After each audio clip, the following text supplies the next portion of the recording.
Famous YouTuber मृदुल ने अपनी Lamborghini से ली 2 मजदूरों की जान। नोएडा में लैम्बोर्गिनी का कहर।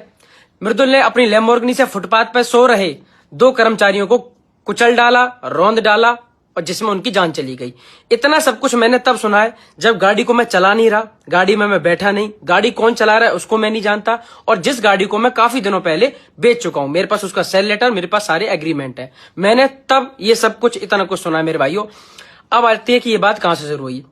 फ्यूजन कार को मैं ये गाड़ी बेचने के लिए दे चुका था क्योंकि इस गाड़ी को मैं चला नहीं पा रहा। आप सब जानते हो कि मेरी गाड़ी पे जय श्री राम लिखा हुआ है और वो गाड़ी पहले भी वर्ल्ड फेमस गाड़ी हो चुकी थी कि जिस पे जय श्री राम लिखा हुआ है, और वो एक इतनी पॉपुलर लैम्बोर्गिनी है। तो मैं उसको जब भी अपने घर से बाहर लेकर निकलता हूं तो इतने सारे लोगों की भीड़ लग जाती थी कि मेरा उस गाड़ी को चला पाना ही मुश्किल हो रहा था, तो मैंने उन लोगों को सेल करने के लिए दे दी। अब इतनी महंगी गाड़ी को खरीदने से पहले काफी लोगों को समय लगता है और टेस्ट भी करते हैं, तो टेस्टिंग में उनके साथ क्या हुआ, जो भी चीजें हुई वो आप लोगों ने न्यूज पे देखी। लेकिन गलती ये रही कि गाड़ी तब तक मेरे नाम पे ही है, किसी को और ऑनरशिप अभी ट्रांसफर नहीं हुई थी, गाड़ी मेरे नाम पे ही थी। ये मेरी गलती रही। लेकिन न्यूज वालों ने हर बात का इतना बड़ा मुद्दा बनाया कि ये गाड़ी यूट्यूबर की है, गाड़ी यूट्यूबर मृदुल की है, और उसकी न्यूज आपने देखा कि कितनी ज्यादा फैली। मैं बहुत दुखी हूं इस बात से कि उस गाड़ी से चाहे छोटा एक्सीडेंट हुआ हो चाहे बड़ा एक्सीडेंट हुआ हो, लेकिन इस बात से ज्यादा परेशान हूं कि जो चीज हुई है उसको इतना ज्यादा बड़ा चला कर दिखाना कि 3 लोगों की जान चली गई है, उसमें 2 मजदूरों के पैर में चोट आई है, एक का पैर टूट गया है, और जिसकी वजह से हमारे फ्यूजन कार ने और सारे लोगों ने उनकी बड़ी हेल्प करी, सारी चीज उनके हॉस्पिटल का सारा खर्चा उठाया, सारी चीजें कवर करने के लिए हम तैयार थे अपने आप से ही, व्यक्तिगत तौर पे ही। कोर्ट बोले ना बोले, लेकिन फिर भी हमारे मन में ही एक इंसानियत के तौर पे ये था कि अगर हमारी वजह से किसी का नुकसान हुआ है तो हमें उसकी हेल्प करनी चाहिए, और उसके लिए हम पहले से ही तैयार थे। अब मुझे घर बैठे किसी चीज का अंदाजा भी नहीं कि भाई ये क्या हो रहा है, क्यों हो रहा है, लेकिन मेरे पास लगातार नॉन स्टॉप फोन आने शुरू हो गए। मैं न्यूज पे सिर्फ और सिर्फ चारों जगह मैं दिख रहा हूं। ईद वाले दिन ईद की कोई खबर नहीं, सिर्फ और सिर्फ एक ही खबर आ रही थी कि यूट्यूबर ने लैम्बोर्गिनी से 2 मजदूरों की जान ले ली, जिसमें जान लेने जैसी कोई बात ही नहीं थी। लोगों को घबराहट हुई, मेरे सारे लोग चाहने वाले चिंता में हो गए कि भाई ऐसा क्या हो गया मृदुल, क्या बात होगी। मैं इतना परेशान कि भाई जिस चीज में मेरा कोई दूर दूर तक लेना देना नहीं है, मैं गाड़ी में नहीं, मैं गाड़ी चला नहीं रहा, जो चला रहा है वो नशे में नहीं है, उसके पास अपना ड्राइविंग लाइसेंस है, उससे क्यों हुई कैसे हुई भाई वो वही बता सकता है, मेरा उसमें क्या लेना देना भाई। लेकिन फिर भी इस बात को इतना ज्यादा बढ़ाया चढ़ाया गया। मैं मानता हूं कि हाँ ठीक है, जब कोई गलती हो जाती है तो सारे लोग एक साथ कूद पड़ते हैं उसको बुरा बताने के लिए, और वही हुआ।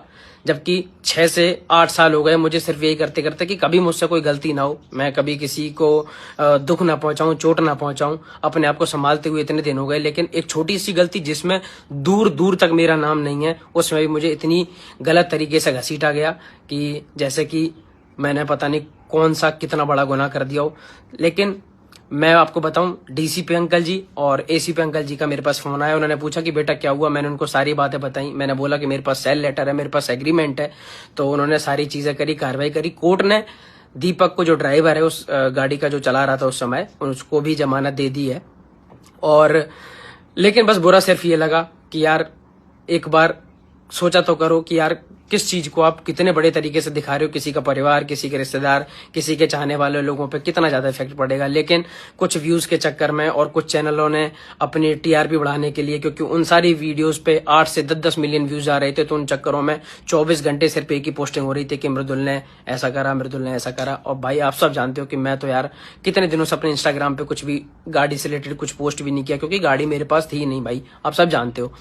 लेकिन अब सिर्फ बात यह आती है कि इन दिनों में बहुत ज्यादा लोगों को बुरा लगा, जिनको बुरा लगा मैं उनसे माफी मांगना चाहता हूं। लेकिन अब धीरे धीरे उन सबको भी समझ में आ रही है कि उनके भाई ने, मृदुल ने ऐसी कोई भी गलती नहीं करी। मैं आप सबको सच बताऊं तो हम किसी भी हाईवे पे जब जाते हैं ना तेज, तो गाड़ी में आगे चल के मच्छर टकरा जाता है। मैंने कई इंटरव्यू में एक बार बोला हुआ है कि मैंने उस गाड़ी से कभी बदतमीजी तक नहीं करी, गाड़ी को तेज तक नहीं चलाया, सिर्फ इसी वजह से जिससे गाड़ी की इमेज खराब ना हो। उस पर जय श्री राम लिखा हुआ है, तो लोग ये ना बोले कि देखो गाड़ी कितनी तेज लफंड रहे हैं, गाड़ी को कितनी तेज भगा रहे हैं या फिर ऐसी बदतमीजी कर रहे हैं।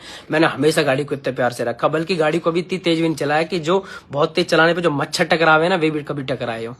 इतने साफ से इतने प्यार से उस गाड़ी को रखा। मैं वैसे ही बड़ा परेशान था कि चलो जिसके पास भी गाड़ी है, पर यार गाड़ी का यह हाल हुआ, इतनी पॉपुलर गाड़ी थी, इतनी प्यारी गाड़ी थी। तो मैं उस चीज को लेकर ही बड़ा दुखी था कि उससे चाहे छोटा हुआ, चाहे बड़ा एक्सीडेंट हुआ, ऊपर एक्सीडेंट हुआ, उसी के लिए बड़ी मन में आहत हुआ कि यार ये नहीं होना चाहिए था। लेकिन किसी भी बात को इतना बड़ा चढ़ा कर दिखाना, क्योंकि वो एक फेमस लड़के की गाड़ी है और वो गाड़ी ही अपने आप में इतनी फेमस है। अभी ये चीज किसी वैगनार गाड़ी से चाहे 4 लोगों का एक्सीडेंट होके चाहे मर गए होते, पर वो बात कभी आप लोगों को सुनाई भी नहीं देती, जितनी उस लैम्बोर्गिनी से 2 लोगों के टकराने और टक्कर मारने के बाद इतनी बड़ी न्यूज बनाई गई। Hindi channel, English channel, Gujarati, Marathi, Tamil, हर भाषा के चैनल में मैंने अपनी वो न्यूज देखी। यहाँ से बैठे हुए अमेरिका तक मेरे पास हर इंसान के फोन आ गए कि भाई क्या ये केस हो गया, तुमने किसे मार दिया। अब मैं सारे मीडिया वाले लोगों से कहना चाहूंगा कि चलो भाई, आप लोगों का काम है किसी हाईलाइट चीज को ऐसा करना कि कहर, रौंद डाला, ऐसी चीजें लिखना। लेकिन मेरे भाइयों, मैं आपसे बस एक चीज चाहूंगा कि अब तो आप सब भी जानते हो कि कोर्ट ने भी उसको जमानत दे दी और सारी चीजें ठीक हो गई हैं। तो बस क्या आप मेरे साथ, मेरे लिए एक काम करना कि भाई यहाँ से मेरे गाँव में बैठे हुए मेरे दादाजी जो करीब 80 साल के हैं, वो सिर्फ न्यूज के जरिए ही हर चीज को देखते हैं। उनके फोन मेरे पास कई बार आए और वो बड़े परेशान है कि भाई बेटा क्या होगा, तू मुझसे कुछ बात तो नहीं रहा, कोई बात तो नहीं है। जबकि उन्हें पता हूं कि उन्हें कौन बताए कि मैं बिल्कुल ठीक हूं, मेरे पास कोई बात ही नहीं है, मैं उस चीज से बिल्कुल दूर हूं। तो आप लोगों ने इतना नाम फैलाया गलत तरीके से, तो हो सके तो एक साफ सी पोस्ट मेरे लिए कर देना कि भाई हाँ मृदुल के दादाजी, मृदुल ठीक है, उसने कोई गलती नहीं करी। तो बड़ी बड़ी कृपा होगी भाई आपके लिए, मेरी नज़रों में आपका सम्मान बहुत ज़्यादा बढ़ जाएगा। और बाकी उन सब लोगों का धन्यवाद करूंगा जिन सब लोगों ने हर जगह मुझे सपोर्ट करा, बोल रहे थे दूसरों की पोस्ट पे जा जाके कि नहीं मृदुल भाई की गलती नहीं है, मृदुल भाई की गलती नहीं है। उन सब का बहुत बहुत धन्यवाद।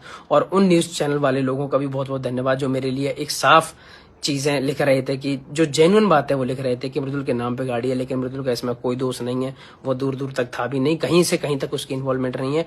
उन सब का बहुत बहुत धन्यवाद मेरे भाइयों। और बस प्यार बनाए रखो। मैं हमेशा कोशिश करता हूँ कि कभी मुझसे कोई एक चींटी भी ना मारे यार। मुझे तो घर वालों ने हमेशा सिखाया था कि नहीं, चींटी भी मार रहे हो तो दुख होता है। तो माफ़ करना भाई मेरे से, अगर आपको लगता है कि मेरे से तब भी कोई गलती हुई है तो भाई माफ़ करना। बाकी गलत चीज़ें ना फैलाओ। बहुत बहुत धन्यवाद। जय श्री राम।